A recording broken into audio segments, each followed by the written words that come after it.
Milestones. This is Milestones with Caleb Calderon. This is my third interview for the blog. Today we have a special guest, Stefanie Slekis, or better known as Coach Slekis for me. How are you doing today, Coach? I'm good. How are you, Caleb? I'm doing good. So I wanted to interview Coach today. There's a lot of things going on at this point of the year for Coach. She's in her third year at Nicholls State, correct? And this is your right now we're in the midst of indoor training for conference championships coming up soon, and so she's really busy. Also, very more prominent note here is that she just had her second child within the time span of what, two yeah, weeks? we'll be at 2 weeks tomorrow. 2 weeks tomorrow. And so Stefanie Slekis has been a very prominent individual in the running world for the past maybe 5 to 10 years, you would say, maybe even a lot more than that. But she has definitely taken a very big mindset in terms of cultivating several different college programs and cultivating herself into the coach she is today. I wanted to bring you in today and talk about your journey thus far, you know, everything that's kind of built your name to be what it is today and what it was in the past. So, you know, you did qualify for the U.S. trials coming up in February 29th, so it would be 3 weeks from now, I think, or 2 Yeah, weeks. 2 weeks. 2 weeks from now. Though you obviously just had a child and, you know, you're not going to be able to race in the event, I don't want to necessarily talk about that yet. I want to bring you back to where it was when you qualified. What was that culture like at Grandma's in Minnesota? And when you did qualify, what was going through your mind after the race, during the race, and just the whole culture of the event in general? Yeah, I think for my build-up leading up to it, it was just neat to kind of just like see the progression. And I tried to hit the standard, 4 years ago when it was 2:43, and then they backed it off to 2:45, which it sounds silly that 2 minutes like makes a big difference. And I think for me, I would have been closer to 2:45 4 years ago, but there were a lot of women that like went out for that 2:43 and then kind of blew up. But as my training went, and like I ran a really good half at Buffalo a month before, my fitness looked like I could run 2:43 mid. And so I kind of then, I don't think I said it to very many people, but then I kind of set a goal of like, well, my minimal goal is to run 2:45. Now I've gotten pretty fit, but ultimately could I run the second half fast enough to break that 2:43? Because for me, that was kind of a barrier that like, that's why I didn't qualify in 2016. And so could I hit that standard now? And so I think that was for me when I crossed the line in 2:42.24. It was like just this moment of like, not only did I qualify, but like I hit the old standard that had kind of been this like barrier for me with like my track PRs, like shouldn't have been a barrier, if that makes sense. And like taking on the half marathon and marathon.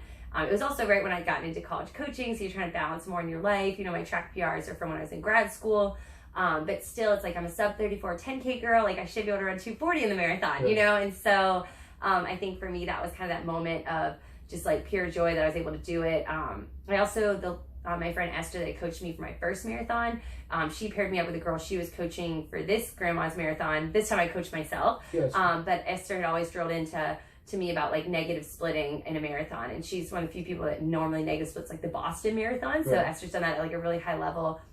She's won, the U.S. championships before in the marathon, so I respect her advice a lot. And so she said, hey, Nikki needs someone to run with. Like, I know you're planning to go out smart, because Esther and I had been a little bit of communication in my training. And so I said, yeah, let's do that. And so, this girl that I'd never met before, but we had someone in common. We ran, I want to say 20 to 22 miles of the race together. Handful of the race. And that was a ton of it. And it was huge, to have her. And there was a big group that went out a little bit over eager. And, we were really controlled that first half, and really even up to like mile 18. And I was saying to her, or I probably around mile 11, 12 or 13, like we ran one that was like already down to like 6:07. And I was like, no, like let's chill out. Like we don't want to get there yet. And that ended up being smart. She pulled away from me a little bit, I think at mile 20 or so. And then I reeled her back in. And then, and we passed a lot of girls together. And then that last, couple miles, I passed, I think, like 5 more girls myself. And so I only got passed by 1 or 2, I think. So that was something I was really proud of, is like crossing the line and feeling like I'd run the smartest race I could have run, the fastest time I could have run. And then to like have shared that with Nikki, like I said, which we had, Esther in common, and this kind of like, just, it made it more special, that it wasn't just like I did it by myself. Most definitely. So going off of that, you were just explaining there, I know I talked about this point particularly with 2 other people that have ran marathons in my past podcast interviews, but for some of us who haven't ran a marathon before and are generally in shape enough to go out and do it and just complete it, what's your advice, and what's kind of going through your mind when you go past those miles of 18 to 20 miles where people kind of can envision themselves still, if they're generally in shape to go out and run that long? But what's that mindset kind of like? What's your body kind of going through? How do you cope with, the stress of the race at that point, in the race, that deep into it? Yeah, like in training, I had thought a lot about like splitting things into thirds. And so it sounds weird, but in my head for the marathon, I split it into 10-10-10, meaning like 10 miles, 10K. And that really worked well for me. So it's like looking at that 10K to go mark as like, okay, I want to be able to run my best splits, and really like looking at it that it is those 3 sections, right? We need 10 miles that are really controlled, 10 miles that, are medium to medium hard, where you're going to start feeling good and you're going to start maybe progressing it a little bit, but trying to not get too eager, right? And then that last 10K really being prepared to run it hard. And that's kind of how I mimicked one of my really long, hard efforts. I ended up doing 25 miles, but in my head I planned on doing 24, where I was going to go 8-8-8, like 8 medium hard, 8 hard, and so I think that's how I started thinking about the marathon, was in that section, that 10-10-10, and that knowing I wanted to be able to run that last 10K as my fastest 10K, which I think I did. So that was one of my big goals. Awesome.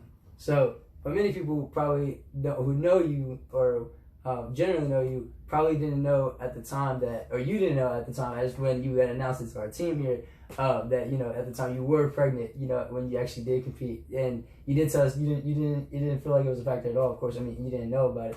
What is it like now, knowing whenever you did find out at that time that you were having or you had a baby at that time in your belly? What was it like to sit there and actually take that in, to where you actually were able to complete the marathon, not just complete it, but of course qualify and get the standard to go into a very prominent event while you were pregnant? What's your mindset with that? Yeah, it's funny to think about. It really shouldn't affect you those early weeks. That makes sense. It's more funny to think, like, I went to my parents' house to bring my daughter Polly there before I went to the marathon, and I remember like feeling like kind of nauseous, like, and thinking like it was just like the food was weird at my parents' house. And then I went back there. We spent a week at the beach after the marathon, and I remember driving to the airport and thinking like, I was just like, my dad's driving was terrible. There was like traffic, so we were taking back roads, and like I was getting stuffy in the car, and like thought I was gonna vomit. And it was just like funny just to think, like, at the time I just thought like, well, the food at my parents' house is just weird, and and my dad's driving is terrible, and like it just I still didn't like think about it till later.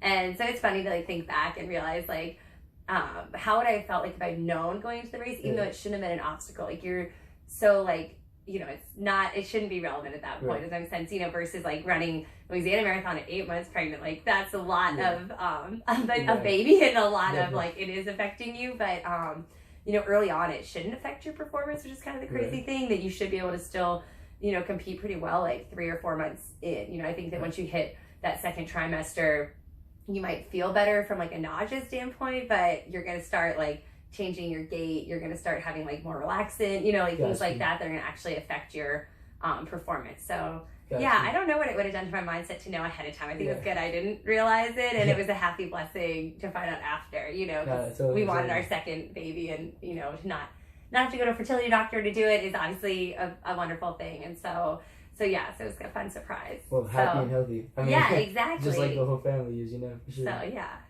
Awesome. So speaking of family here, your family is from the northern area, right, of the States. Growing up in that area particularly, and, you having a vast amount of areas that you coached at or you've been at, for college and, school. You went to school in Arizona to get your, your master's degree. Having so many different places to train at environment-wise, how do you growing up at least, how were you kind of able to adapt into several different, aspects of training in different environments, whether it be taking in weather, just community, and several other, aspects alone? What's your philosophies behind, being able to adapt and still, today as a coach? Yeah, I think that one of my philosophies I kind of developed as a coach is that, especially on the women's side, you're going to run your best when you're happy and healthy. And so I think that was really true for my own experience, that there were points in time in every place I trained that I did run really well. But there were also points where I didn't run really well. And so really just being able to get yourself in a good mental place and all those things in your life, like working well together, because we're more than just running, right? We're more than just one thing. And I think when all those pieces are going well together, and you're going to have bumps still, but if you get yourself in a genuine place where you're happy and healthy, like, you're going to be able to perform at a good level no matter what the other outside factors are. Kind of like if you're in a negative headspace, like everything seems bigger, right? Oh, now it's raining today at practice. Like, that's such a huge deal to you versus it's windy. Like, but if you're in a good place mentally for all aspects of your life, like, those kind of things just roll off. Like, you don't think about it at all. You know, you're not worried that you're training in wind, you know. I think for me, one of the funny things now to go back home, or I haven't been to Syracuse in forever, but you know, I trained a lot more hills growing up. So it was really funny looking at my mileage from Christmas when I went home and was running, you know, at 7 to 8 months pregnant, and was looking at the elevation gain. I was just like, oh my God, I like came to do some hill training, like, and I was running routes that in high school I thought were flat. You know, so it's just funny now in Louisiana that like everything's so flat that I run. But I've run all my fastest times now training in Louisiana. So it's kind of crazy that for me the heat and humidity has worked out. Or is it that, you know, I've grown up, I've matured, and I'm able to be in this better headspace that my training goes well. And I think that might be the bigger thing. And I think that's why people talk about like, oh, it needs to be like this for my training environment to be good. It's like, well, no, what has changed for me? Like, you know, clearly like, you know, Syracuse, I ran really well as a senior there. But I think it was my headspace. It was like finally in a great place, and like it all clicked. You know, it didn't matter that it was cold out. It didn't matter if it was hilly. Like, you know, it didn't matter if I hated going to Pratt Falls where we used to work out. Like, you know, like I finally was happy that year to go wherever and train wherever, and really ran some big PRs when I was there. So I think kind of a simultaneous thing it clicked on. Yeah, I think that's just part of the maturity, and the faster you can get to that place where, you know, you're in a good headspace for your training, like you're going to see results no matter where you have to train, right? So I wish I'd realized it earlier in college, you know, but it took me till grad school to kind of get in that place and then be able to take it through with the busy schedule I have as a college coach. Like, how am I running faster now? Which is kind of crazy when I think back to like how much free time I had in college and still struggled to perform at the level I should have performed at. You know? No, so, it's definitely, I think maturity is definitely, you know, a very big aspect that a lot of people don't realize that they're really gaining over time. I think for me, that was really the biggest aspect, you know, in my personal running career thus far. You know, not really a talented background, but overall, in due time, my maturity level was able to gain, you know, in ways that I didn't necessarily think it would. And I think for me, that was the biggest point in my own training in order to be as best as I can be today and, of course, in the future. So for you, you know, you obviously had a very, very, you know, talented, you know, background in terms of growing up and stuff like that, but yet you still had, you know, of course, just like anybody else struggles to deal with it, you know, you're able to clear your headspace, and of course, with maturity. Today, you are still, well, obviously not now, considering, you know, you just had, you know, a child, but previously, and, you know, coming up, I'm assuming you're able to, you know, train again with your, you know, some of your team as well as coaching them at the same time. How does that maturity really give you that power structure that you need to have for yourself and for, of course, for your team in order to have the best success overall in terms of going in to being a coach as well as an athlete at the same time? How does that maturity play a role within all of that? Yeah, I think that part of my journey and like having those bumps along the way, like in high school and in college, even though like you said, like I was a pretty talented prep runner, I was highly recruited, you know, I think struggling made me better as a coach, you know, because I kind of realized like how I was able to like get myself in a good place to run well. And so I think now as a coach, like I think I do have to remember sometimes that like I come off to my freshmen like as I'm just like tough as nails now, right? And I have to remind myself that like it took me a long time to get here, right? And that like I think you see that like I just don't let things faze me. Like if I'm gonna go race, like it doesn't matter if I didn't sleep the night before or 2 nights before because my daughter was sick or whatever. Like if you decide you're gonna run a race, like you're gonna put your all into it. And for me, that was kind of realizing that, you know, when I was younger, I used to call it pity parties. Like I would have pity parties in races. And so I've talked about that with athletes that I coach, that like it's okay. Like I used to have that same problem, and like let's work on how we can avoid having pity parties. And pity parties are like, you know, you start feeling sorry for yourself in the race, right? And like I can't even now like imagine being in a race and like thinking about things that are going wrong. Or feeling sorry for yourself. Or feeling sorry for myself. But that was such a problem, you know, through, you know, some parts of high school, really in college, it happened a lot to me, you know, my first 3 years. And then, you know, post-collegiately, it affected me at certain races and not at others, right? And so it's just being able to like have those conversations with the athletes that I coach and get them to realize like, hey, if you can get yourself to this mental place earlier, look at what you can accomplish in your career, you know? And it's everyone's on their own journey, and it doesn't mean you're not going to run fast if you don't run fast this weekend or this year, you know. And we've talked about that with your running, that like your workouts are going great right now, but maybe you haven't seen it yet in a race. Like the fitness is coming; it's all accumulating. It's coming. It's coming. And that was why my senior year went so well at Syracuse. Like, how do you drop over 30 seconds in a 3K steeplechase in 1 year? Like, my fitness didn't improve 30 seconds. Like, the fitness was there a long time before that. Like I put in yourself in that position. Well, yeah, and I was fortunate I wasn't really injured a lot at Syracuse. I put in a ton of mileage. There were other reasons I wasn't racing well, and it was definitely a mental place, you know, that my coaches told me afterwards that they thought about it sometimes when we got on the bus, like, should they just send me home? That they could tell by the look on my face, like, oh, this isn't going to go well this weekend, you know. That it was just obvious, you know, versus now you know, like I'm just always ready to race. If I say I'm going to sign up for something, I'm going to go get the most out of myself that day. So I think that it's realizing that with, you know, my student athletes and trying to help them work through stuff that's going on in their lives and get them to a place where they can perform at their maximum level of fitness, right? And then you do see those big drops in time. If you've been struggling with race performance, you've still been getting in really good training, like it's all accruing. It's all there. You're putting money in the bank, as we like to say, and you're eventually going to see it pay off if you can get yourself in that right headspace. So you want to be greedy with the money, or do you want to use the money? You know, exactly. Definitely. No, I think that, you know, as over time, of course, maturity is definitely, you know, always going to play a factor no matter what. When you do, you know, show your student athletes, you know, like myself, these philosophies, you know, with maturity and understanding what it takes in order to, you know, be the best version of yourself in each given race, race in and race out, workout in, workout out. I know my father is, you know, he's a basketball coach himself, and I was growing up in a household with the coach, and it was very hard to have that dynamic turn off at home and then go back to the basketball court and then, you know, bring it back there. It was just always the same mode, you know, 24/7 with me growing up with my father. You know, you as a mother now too, how do you kind of show that same structure within, or at least turn it off or turn it back on, you know, within the household and then within, you know, training? What is it like for you from those two different, you know, aspects of life right now?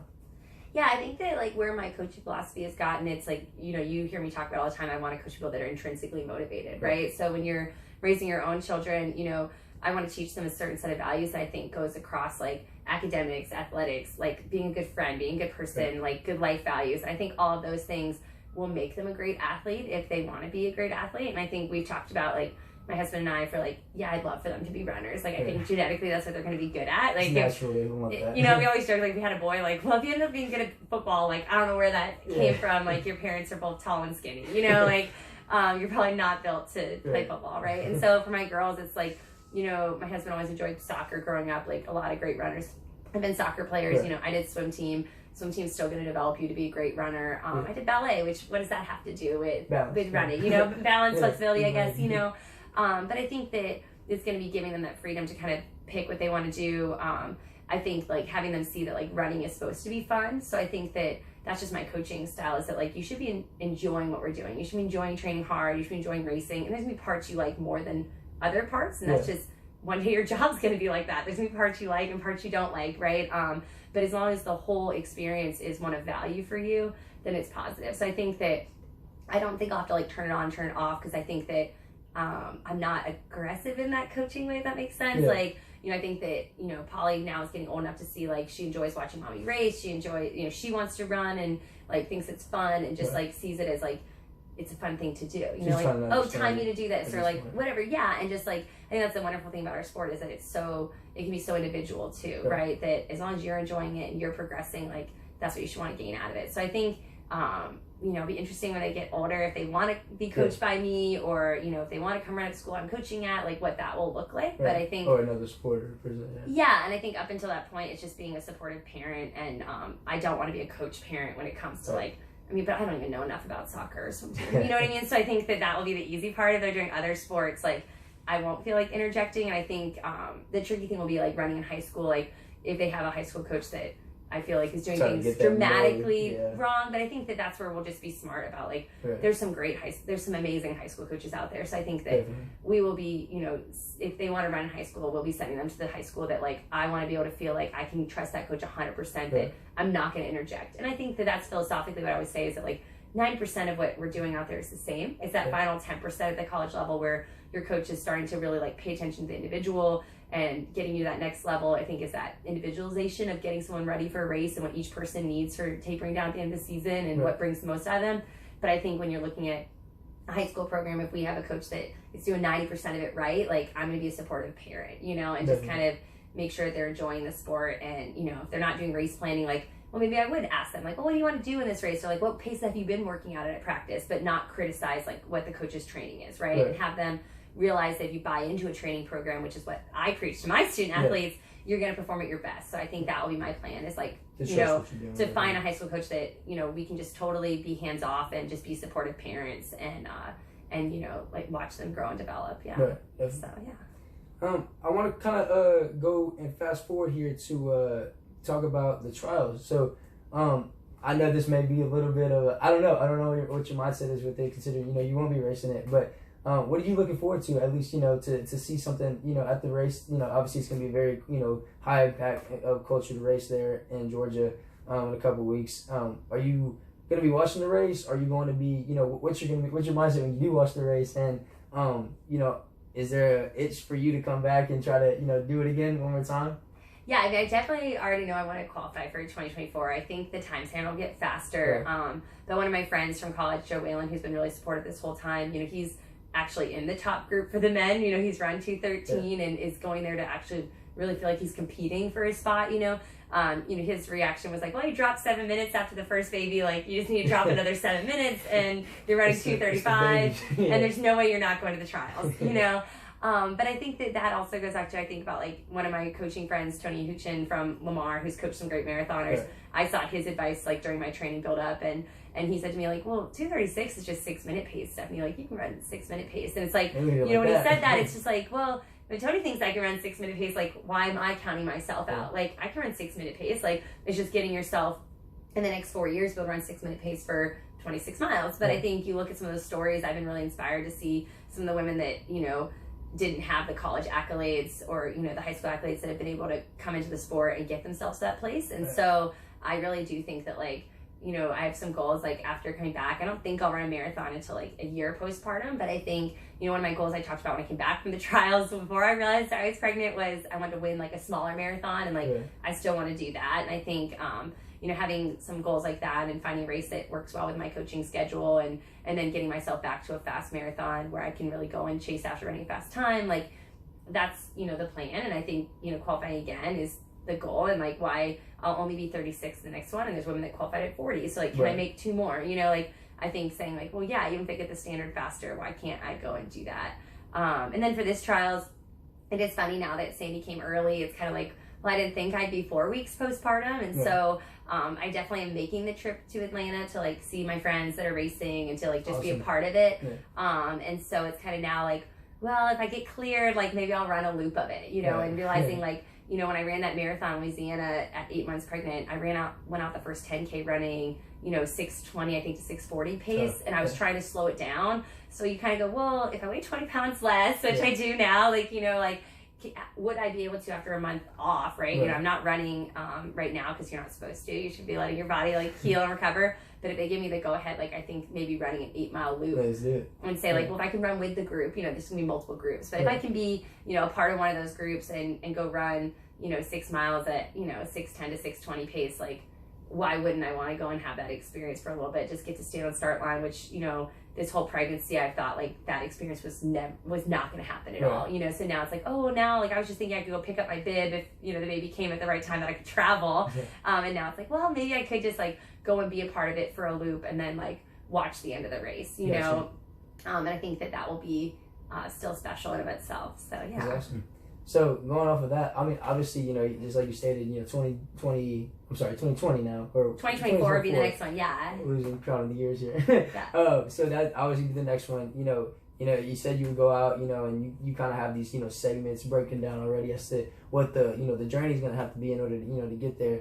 In terms of philosophy, going back here for in terms of that frame, how important is it to kind of game plan? Years out, years in. I know for me, as a redshirt right now, obviously, I'm having a game plan just only for a year, and a 3 to 4 year, jump. That's a lot of game planning and understanding what has to be done within that time. What is it that you do from a mental aspect that kind of gets you to understand what has to be done from section to section and kind of stay on that, for however many months, years, it needs to take in order to reach those ultimate goals?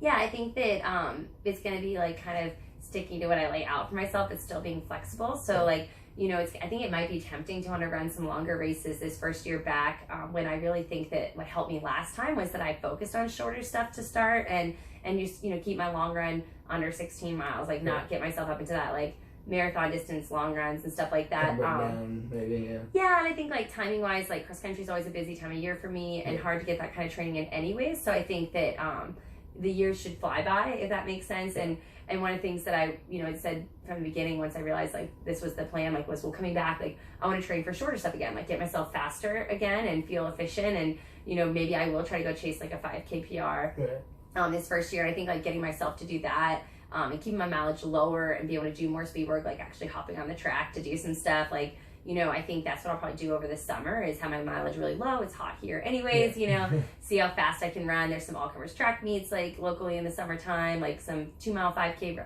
races. I just like racing, so it's like kind of do that. And then in the fall, like the goal will be to be in a good place where I can run long runs with my girls and, be there talking to them, keeping them motivated when they have, an hour 45 to run, and then if I turn around the next day, feel good on a Sunday and want to go run, 90 minutes to 2 hours myself, like, being okay with that. But obviously for me, like nursing is really important. I nursed my first daughter for 19 months. So it's like, for me, part of it is like, okay, well, where do I need to be health-wise to like make that a reality? That I don't want to lean out too fast, that I'm not able to do that. Like that's important for me as a mom. So it's kind of balancing that. I don't know, like, cause last time I weighed so much more when I was pregnant and I'm not sure like what that looks like, so for me that's important to me is that I want to like not lose that part of them being a mom and doing that for my daughter. So that's going to be the balance in my training. I think that running that long mileage and that high mileage and the long runs, things like that, like it's going to put more of a strain on me. So if I keep my mileage lower, just get myself faster, hey, a year postpartum, then kind of be like, okay, like let's start, maybe we do a marathon build up then, or wait, another 6 months, do some fast halves that fall and then like build into a fast marathon for, what would that be, spring of 2022, which would still be plenty of time, so I think that still would give me 2 chances to run a spring marathon to try to qualify. Gotcha. And I think, do I go back to grandma's again? Try to do probably, grandma's is my place to go, but it just works out well with like the college schedule, and it's just good timing in the spring that I can get up early in the morning, get some runs in, put the full focus on yourself rather. Yeah, and get mileage in the afternoon with the group, like, oh, I'll run the warm up with the girls before the workout, or do the cool down with the guys after their workout, get in a good Sunday run, and then, hey, I have a month of the season being over before I go race, and it's just been a good layout. And I love grandmas and the people there, and I just always have a good experience if I didn't run my fastest, so. Oh, that's awesome. Kind of quick story here about one of my first, times with Coach Slekis here. We went to training camp back in Texas, and we had a long run that Saturday, and I know she had ran at least 13 miles that morning or something like that, and she had drove back. When we came back to school or campus that day, we had an event going on for a 5K, correct? Yeah. And she said she was gonna race it, and for me, I always try to emulate as much tough mindsets as I can, and that was a very important moment in order to understand that if my coach is able to kind of go out, or but is definitely able to go out there and willing to put themselves in positions to do something very tough like that by going out and not even really thinking about it much, just going out there and doing a long run, getting your training in, and coming back and then going into race. And I know that race she was going at it very hard, and she definitely surprised me with some of her pro wheels that at some points of the race that I didn't necessarily thought you had, and you just came out and blew it up. And what within that time, of course, coming up the cross country season, what kind of inspiration do you get, if there's any, from your athletes, while you train them? Is there when you train them, are you kind of, I know, because for me, I help some high school athletes out myself back in my hometown in Austin, and that's just in any sport. And so I kind of get a inspiration from when I see them working hard, or when I see them really dig into something that they wouldn't necessarily be able to dig when they don't have somebody there to really push them.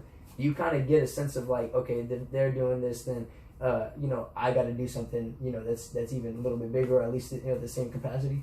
I think for me, it just comes to this place that like, if I can do it, why wouldn't I want to? And just like, I just love this sport, right? And so like, I think running the long run in the morning was more out of like, well, as a coach, like it's gonna help my girls to run with them. So I think that's where it's like, oh, I'm not gonna not run with my women to save myself for my own race. Does that make sense? Because like my hierarchy things, like running with my girls is always the priority if I think it's gonna benefit them, right? And so it's kind of been funny that this whole past year or so, like I never would have thought to run like a slower pace, like medium long run the day before a race.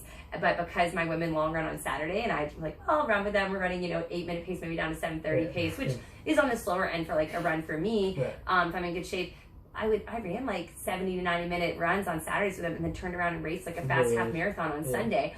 And so kind of realizing like, well, I never would have prescribed that in training plan for someone, but it worked for me. And so I think that's kind of the thing that like, with that camp race, it was like, well, we're coming back to volunteer at the Huddle at 5K. I like take a lot of pride in like being an important member of like the running community in this area. Like I want to run that race to support our football program, to be part of our Gator Racing Club. And like, I'm going to run, like, I'm going to go for the win, right? I'm going to go and try to run as fast as I can. And just kind of see, like, you know, I only have so many opportunities to get my own fitness anyway. So it's like, oh, well, I ran along with the girls. I drove back. Like, I'm going to run this 5K as hard as I can. And I ran, like, only a minute off my road PR, which is kind of crazy when you look at it that way. And considering all the aspects of, you know, what the day was like, you know. Probably what the day was like. And then, like you said, in hindsight, for y'all to realize now, like, how pregnant was I, right? I think, you know, at that point, I would have been already, like, 3 or 4 months pregnant, you know? Like so, yeah. So it's just, like, all those things factored in. And, like, you know, and it's just, like, if I'm having fun doing it, like, and I think it can benefit our team or benefit my own running, if it's not affecting them, you know, if that makes sense, like, hey, we're going to volunteer that 5K, like, what's the difference if I race it and support our community and have our name out there for our team, you know? Right. And so, yeah, that's kind of what I done it. And I guess, like, it does inspire where, you know, I do have those examples to kind of say, like, and I think that started when I took the job at UNT. I hadn't been running a lot because I think I had an injury that summer that I was taking time off from. And I was getting ready to take over that program. And, like, one of the girls I had Skyped with, like, hadn't raced in a really long time. And, you know, I was asking her to race the first meet. She was healthy. She just was scared of racing, you know, because she wasn't in the shape she wanted to be in. And I was kind of like, well, we want to benchmark. Like, and then I kind of thought, well, if I'm going to ask her to do that, like, maybe I should, like, do that for myself. So I, like, my friend Brittany, who was the swim coach there, you know, we just become friends. And I said, like, hey, do you want to do this road 5K together? And so we went and raced this road 5K. I don't remember what I ran. I think I ran, I want to say maybe high 18s or low 19s, but I hadn't been running much, but, like, pushed myself, see what I could do. And I definitely used that as an example in several meetings with my girls where I said, like, I'm not asking you to do something I wouldn't do. Like, I just went and ran this road 5K, like, with no fitness to just see where I'm at. Like, we need a benchmark. Like, hey, I'm going to get back into shape. Here's a benchmark. And I think it really clicked for the girl that had been really upset over, you know, our Skype call that she was so scared about racing. It's like, well, you're not asking me to do something that you wouldn't do. Like, and it really worked. And I think that's when I did kind of buy into that it's like, well, if there's a chance for me to do something myself and kind of show them, like, I'm not asking you to do something I wouldn't do. You know, so then when I ask someone to double at a conference meet or triple at a conference meet, like, I'm not asking you to do something I wouldn't do myself. Like, if we trained for it, we're prepared for it, like, you know, like you're looking at, like, that day where you watched me run, you know, 16 plus miles in one day, like, I'm not asking you to do something that I don't think you can do, right? Or that we wouldn't see other elite athletes do. You know, there's athletes across the country that are tripling or doubling at their conference meet or doubling the national championship, you know, so why can't we train and prepare and do that at the level we're at, you know?